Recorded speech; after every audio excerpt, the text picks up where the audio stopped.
안녕하세요. 저희는 디자인과 윤리, 그중에서도 환경에 관한 리서치를 진행한 엄효진, 최선, 최지, 그리고 김규현입니다. 올 한 해 우리 회사는 코로나라는 상황 때문에 우여곡절이 많았지만 메인 사업은 성장 가도를 달렸다고 할 수 있겠는데요. 매출이 늘었다고 해서 마냥 기뻐할 수만은 없었던 게 배달 산업이 커지면서 그만큼 배달 용품도 기하급수적으로 많이 소모되었기 때문에 저희의 어깨에는 막대한 사회적 책임의 무게가 실렸기 때문이죠. 그래서 생각해봤어요. 배민에서 환경을 생각하면서 일을 한다는 걸 디자이너의 관점에서 본다면 어떤 이야기를 나눠드릴 수 있을까 하고요. 다시 말해 디자이너가 생각한 배민의 친환경 브랜딩은 어떤 모습일지 지난 8주 동안 리서치해봤고 그 결과로 저희는 이런 익숙한 듯 익숙하지 않은 한 장의 포스터를 완성하게 됩니다. 짜잔! 환경이란 분야가 워낙 방대한데 또 그렇다고 아예 미지의 분야는 아니라서 현실적이면서도 영감을 줄 수 있는 4가지 꼭지를 골라서 살펴봤는데요. 먼저 환경과 떼놓을 수 없는 채식 이슈부터 플라스틱 사용량 자체를 줄이는 reduce, 쓰여진 플라스틱을 다시 새로운 쓰임새로 활용하는 recycle, 그리고 마지막으로 다회용기, reuse에 관한 내용으로 이루어져 있습니다. 4가지 항목 모두를 자세하게 다뤄보려 했지만 시간 관계상 오늘은 플라스틱을 재활용하는 방법을 중점적으로 다뤄보려고 해요. 그렇지만 나머지 내용도 너무 궁금하다 하시는 분들은 메일에 첨부된 포스터 하단을 보시면 이런저런 TMI를 흩뿌려놨으니까 참고해주세요. 자, 그럼 왜 하고 많은 이야기 중에 재활용에 집중하기로 마음을 먹은 건지 좀 더 설명을 드릴게요. 몇몇 분들은 이미 아시겠지만 내년에 저희 배민이 진행하기로 한 여러 프로젝트 중에 슈퍼빈이라는 업체와의 협업이 예정되어 있어요. 슈퍼빈은 인공지능 기술을 이용해서 특정 제품이 재활용이 가능할지의 여부를 판독을 하고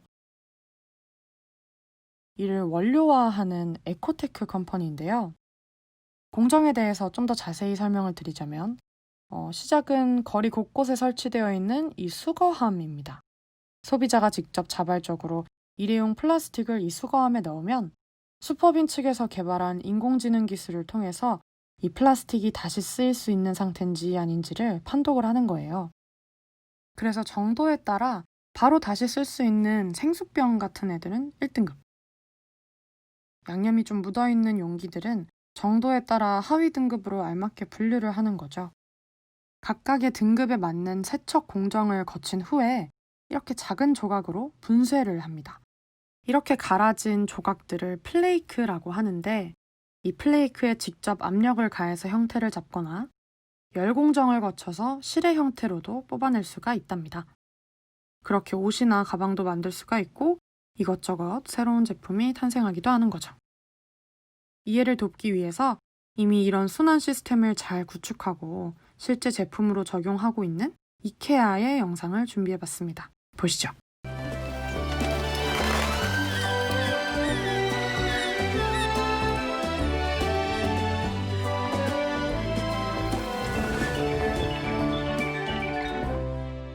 이런 프로세스에서 소비자와 시스템의 접점은 총 2군데인데요. 첫 번째는 소비자들이 스스로 수거함에 플라스틱을 넣게끔 마음을 동하게 만들어주는 이 앞단이 있겠고, 두 번째는 여러 공정을 거쳐서 멋지게 환골탈태한 이 상품을 세상에 탄생시키는 이 마지막 부분입니다. 소비자가 자발적으로 이 모든 경험을 할 수 있게끔 하려면 그에 맞는 브랜딩이 있어야겠다는 생각이 드는 구간이죠. 그래서 저희끼리 저희 마음대로 좀 러프하게 상상을 해봤는데요. 아직은 생명을 다하지 않은 플라스틱들을 조금 더 가치 있게 우리와 같이 두는 배민의 모든 활동을 일컫는 슬로건을 하나 만드는 거예요. 조금 더 가치 있자. 일명 가치. 여러 사업 부문에서 무슨 일을 하고 계신지부터 살펴보니까 이런 메시지를 적용할 수 있는 것들이 하나씩 보이더라고요. 가장 먼저 떠오른 건 배민라이더스의 라이더분들 용품이었어요. 실제로 우리가 알만한 큰 기업을 포함한 여러 업체에서 버려진 플라스틱을 재활용하는 방식으로 이미 의류나 잡화를 만들고 있거든요. 조끼나 헬멧, 그리고 가방은 플레이크에서 뽑아낸 원사로 충분히 대체가 가능하겠죠? 또 배민 문방구 제품들도 있는데요. 재질을 교체할 수 있는 것들이 덜어 보이시죠? 플레이크를 재료로 한 제품은 실제로 꽤 많은데요. 배민 문방구에서도 이런 재사용 플라스틱을 이용한 재밌는 상상을 해볼 수 있지 않을까요? 지금 영상 보시면서 우리 부문에서도 이런 건 해볼 수 있을 것 같은데? 하고 떠올리고 계시죠? 다 보입니다. 이 외에도 더 풍성한 영감을 받을 수 있었던 프로젝트들 몇 개를 소개해 드릴게요. 손이 잘 가지 않는 기성품을 분해해서 새로운 제품으로 재탄생시키는 패션 디자이너 니콜 맥로린을 아시나요? 또 재활용이 가능할 경우에 품을 버리는 대신에 그녀만의 감각으로 새 생명을 불어넣는 건데 그 결과물이 아주 기가 막힙니다. 저는 보다가 우리 라이더 유니폼에도 이렇게 펫 플라스틱을 재활용해서 재밌고 유쾌한 포인트를 넣어도 참 좋겠다 싶더라고요. 다음은 재활용된 플라스틱으로 만든 운동기구로 운동을 하면서 코로나 블루를 극복하자는 취지의 프로젝트인데요. 안타깝게도 개인이 혼자 추진한 프로젝트이다 보니까 여러 현실적인 제약 때문에 실제 운동기구를 만들지는 못했다고 해요. 대신에 이분은 귀여운 키링을 만드셨습니다. 프로젝트 진행 과정이 영감을 주는 재미있는 사례였습니다. 다음으로 비슷한 느낌의 작업을 하나 더 소개해드리려고 하는데 코로나 이후에 배달용품만큼 많이 소비되는 일회용품으로 마스크를 빼놓을 수가 없겠죠.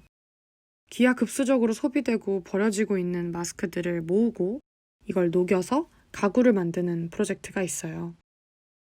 주로 의자를 만드는데 의자 하나를 만드는 데에 마스크가 무려 1,500장이나 쓰인다고 해요. 이 또한 개인이 진행하기에는 약간의 한계점이 있어 보이죠. 그래서인지 프로젝트 작업자 김하늘 씨는 이 프로세스를 공정화시켜서 양산성을 부여하고 싶다는 뜻을 밝혔어요. 이야기를 듣다 보니까 뜻을 함께하고 싶다는 마음이 저절로 생기더라고요. 여기서 문득 스쳐 지나간 생각이 있습니다. 10월 말에 열렸던 을지로 사진 전시를 기획하면서 준비 단계에서 함께 거론됐었던 프로젝트가 있는데요. 바로 을지로 비엔날레입니다. 비엔날레란 도시 곳곳에 거처를 잡고 전시장이 아니었던 곳을 전시장으로 쓰기도 하면서 벌어지는 예술 박람회 정도라고 볼 수 있는데요. 배민이 환경에 관한 고민을 하면서 또 기회를 필요로 하는 젊은 아티스트들을 을지로로 초청해서 각자의 작업을 세상에 보여줄 수 있는 장을 열어준다면 같이 할 수 있는 가치를 만든다는 점에서 의미가 있지 않을까요? 리서치를 진행한 8주 동안 저희는 플라스틱을 조금은 새로운 관점으로 바라볼 수 있었습니다. 단순히 골칫덩어리로만 여겼던 플라스틱이 보는 관점에 따라 디자인의 재료로도 충분히 쓰일 수가 있더라고요. 저희와 같이 가치를 나눠보고 싶다 하시는 분들은 브랜드와 문화 디자인 팀으로 매일 들어주셔서 감사합니다. 그럼 안녕!